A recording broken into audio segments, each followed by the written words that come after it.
I want to bring in Bishop Michael here, who you also know Lord Carey well. Is he right to change his view on this? Well, George is a very warm-hearted person, and I can see why he has had this sympathy for Tony Nicholson in his predicament.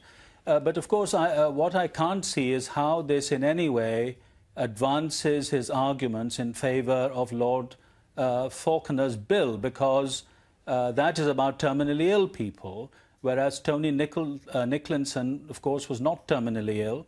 And this will, in fact, widen the provision, the very thing that George Carey fears, to include all sorts of people like the disabled, the depressed, and even those who are just tired of life. I mean, the other thing about this bill that George wants to support is how we can know exactly when someone is going to die. I mean, there are all sorts of things like remission, reversal, I would say, in my own experience. There is waiting around for relatives. People who've been given 6 months to live actually sometimes live for years afterwards. So I can't see how you could predict that someone has only 6 months to live. I would say miracles as well, by the way. We can't just rely here on George's experience, however much we may be moved by it. We must look at things like the value of the human person, Jews and Christians would say, made in God's image, the duty of care to relieve pain. I mean, all this business about suffering and agony, well, in almost every case it is possible to relieve pain these days. And of course, the prohibition on killing, that does not mean officiously keeping people alive. There can be withdrawal of treatment, there can be refusal of treatment, all of those things. Bishop Michael, for the moment, thank you very much. Let's now get the views of Bishop Michael Nazir-Ali, who joins us from Tunbridge Wells, the former Bishop of Rochester.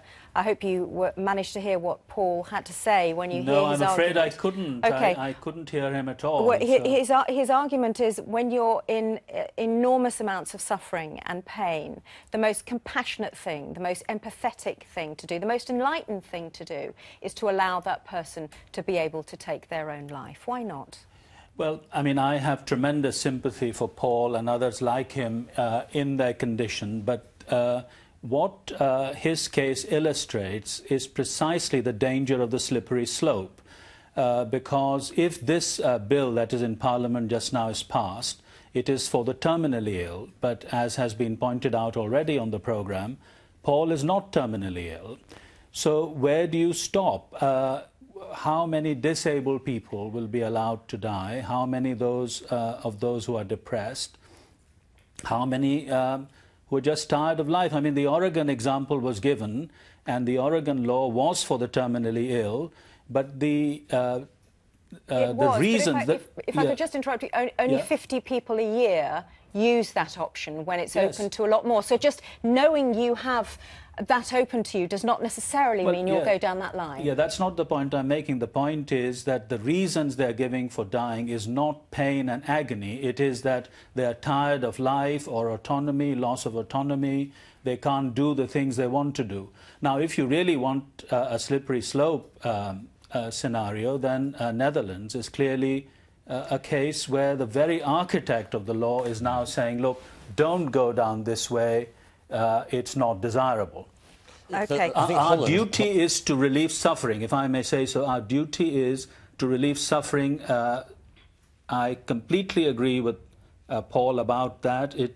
But that can be done now. I mean, we are fortunate to live in times where people need not suffer pain that is unbearable. It can be relieved. There is always, in the end, sedation.